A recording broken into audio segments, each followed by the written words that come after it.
bakın dedim.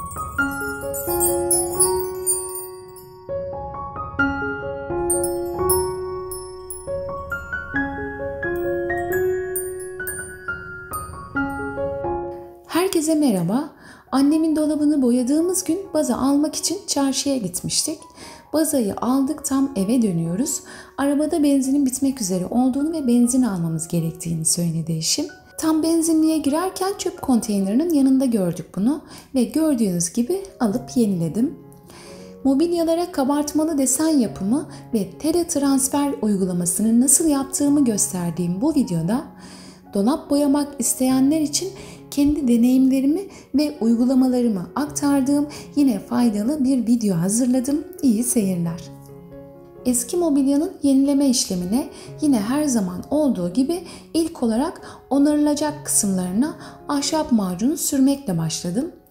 Kuruduktan sonra mobilyanın her yerine güzelce zımpara yapıp temizledim ve sirkeli suyuna sildim. Çöpte bulduk ben yeniledim videomun ilk bölümünde su bazlı iç cephe duvar boyası, nişasta ve ahşap tutkalı karışımı yapıp mobilyayı öyle boyamıştım.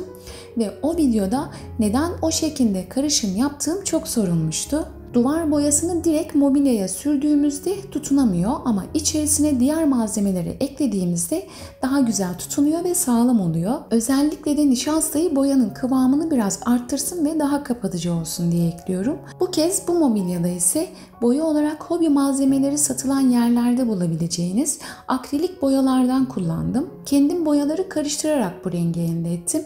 Elimdeki beyaz renk normal akrilik boya içerisine çok az fuşya ve lila renk ekleyerek oluşturdum bu rengi.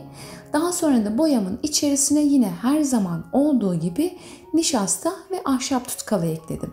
Mobilyanın üst kısmında yaptığım kabartmalı desenler için ise yapmış olduğum karışım boyamdan biraz başka bir kaba döküp içerisine biraz daha nişasta ekleyerek macun gibi bir kıvam elde ettim.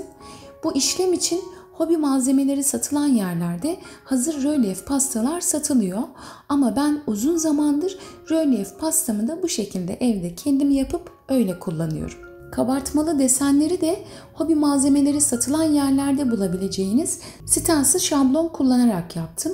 Numarasını hatırlamıyorum çünkü tam numara yazan kısmını daha önce kesmişim. Uygulama işlemine ilk olarak stencil'ın arka yüzeyine stencil sprey yapıştırıcısı sıkarak başlıyorum. Daha sonra stencil'ı biraz elimde sallayıp yapacağım yere yapıştırıyorum ve spatula ile rölyef pastayı sürüyorum. Sürme işlemini bitirince hemen stencil'ı kaldırıp gördüğünüz şekilde üzerindeki pastayı spatula ile sıyırıp pasta kabıma geri koyuyorum ve hemen stencil'ı suyla yıkıyorum. Bu stencil şablonları her kullandığımızda güzelce temizlersek defalarca kullanabiliyoruz. Stencil sprey yapıştırıcılarını da azar azar uygulama yaptığımız için hemen biten bir yapıştırıcı değil. Ayrıca bu mobilyada genel boyamada fırça olarak ipek uçlu zemin fırçası kullandım. Aynı şekilde bu fırçaları da her boyama işlemi bittikten sonra temizlerim.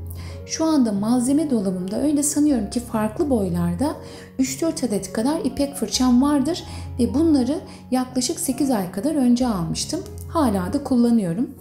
Dediğim gibi stencil şablonları ve kullandığımız fırçaları güzelce temizleyip bırakırsak uzun süre kullanabiliyoruz. Fırçalarımı nasıl temizlediğimi de kanalımdaki rulo fırça kullanımı ve temizliği başlıklı videomda göstermiştim. Dilerseniz kanalımdan onun videosunu da izleyebilirsiniz. Bu arada kullandığınız ürünler kokmuyor mu diye soranlar oluyor. Evde mobilya boyama yaptığım için su bazlı ve kokusuz boya ve vernikleri tercih ediyorum. Son 7-8 aydır da genelde benim için bulunabilirliği en kolay olan ve yine en ekonomik olan ürünleri kullanıyorum.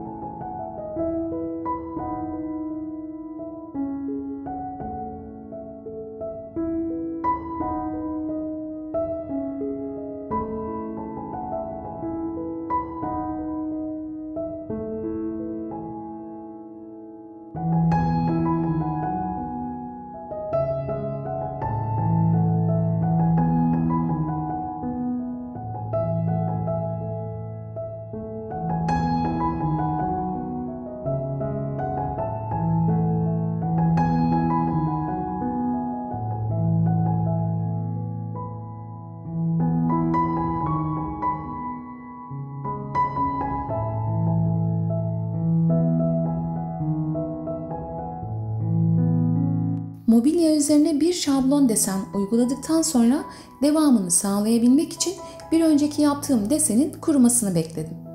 O kururken ben de mobilyanın diğer kısımlarının boyamasını yaptım. Üzerine yaptığım desenler kurudukça desen devamını videoda gördüğünüz şekilde yaptım.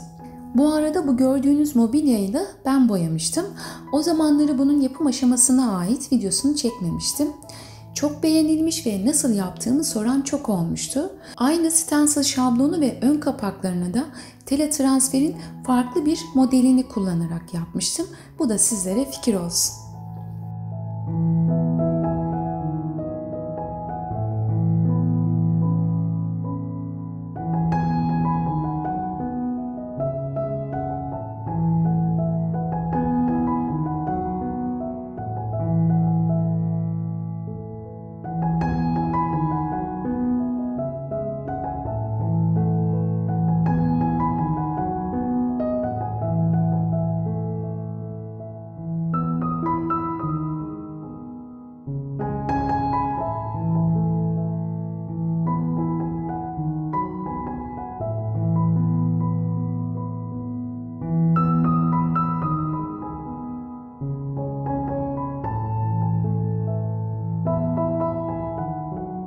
Yalnız şimdiye kadar hep buğday nişastası kullanırdım. Bu kez rölyef pasta yapımında ilk kez mısır nişastası kullandım. Mısır nişastası olduğu için mi oldu bilemiyorum ama kuruduktan sonra desenlerin üzerinde çatlama oldu. Zımpara yapıp boyayınca biraz kamufle oldu ama yine de pürüzsüz bir görünüm olmadı. Dediğim gibi daha önce hep buğday nişastası kullanırdım. Evde rölyef pasta yapımında sanırım bir daha mısır nişastası kullanmam. İçini, dışını, altını, kısacası her yerini bir kat normal boyadım. İkinci katında ise çöpte bulduk ben yeniledim videomun ilk bölümünde gösterdiğim gibi bunda da boyaya taş vernik ekleyip o şekilde boyadım.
Kapağın oymalı kısmına kadar olan yere kendinden yapışkanlı Teletransfer yapacak olduğum için zemini önce beyaz renk akrilik boya ile boyadım. Boya kuruduktan sonra 324 model numaralı Teletransferi uygun ölçüde kesip yapıştırdım ve tam oymalı kısmında zımpara kullanarak gördüğünüz şekilde kestim. Kendinden yapışkanlı olduğu için çok kolay yapışıyor. Bu Teletransferlerin kumaş gibi bir dokusu var. O nedenle çok seviyorum. Bu arada bunları da yine hobi malzemeleri satılan yerlerden temin edebilirsiniz.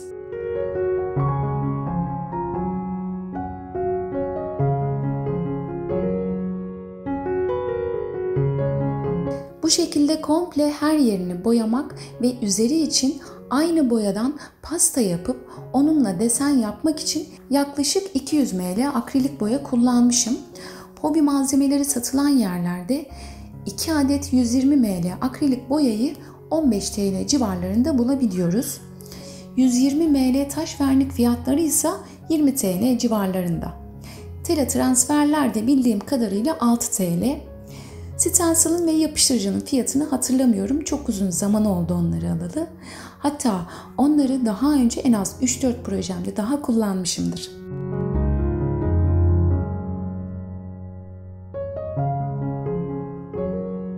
Kapağın bu kısmında daha fazla deforme olduğu için tele transferle kamufle etmiş oldum.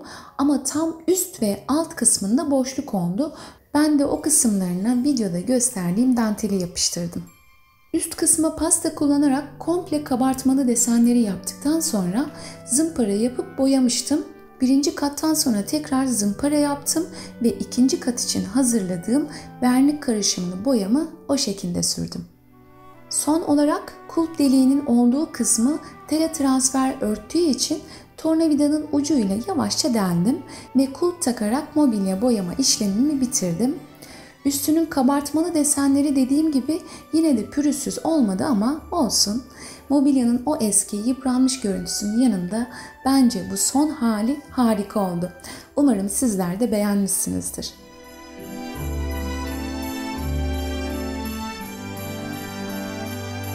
Mobilya boyama yapmak için duvar boyası ya da normal akriliklerle karışım boya yapmaya çekinenler önümüzdeki günlerde kanalımda yine bir mobilya boyama içerikli video paylaşacağım. Takipte kalın. Hepimiz için sağlıklı, mutlu ve harika bir gün diliyorum. Videoyu bitirmeden sizlerle paylaşmak istediğim bir şey daha var. Son günlerde çok heyecanlıyım.